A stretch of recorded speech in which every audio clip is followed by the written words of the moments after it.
group works on the interaction between cell and extracellular matrix. Cell can produce but also can degrade the extracellular matrix element. Degradation of the matrix can occur during physiological but also in pathological processes such as neoangiogenesis and invasion of cell tumor. At the cellular level, we can notice the presence of actin-based structure involved in degradation of the matrix. And these structures are named invadosome.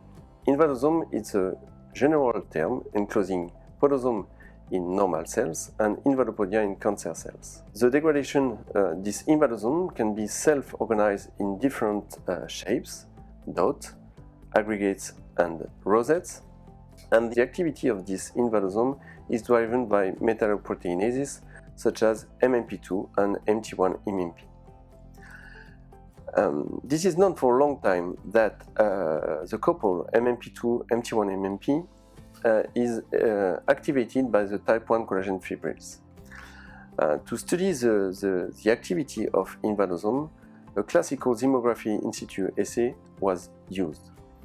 But to study the role and the impact of type 1 collagen fibril in invadosomes, we decided to create new assays.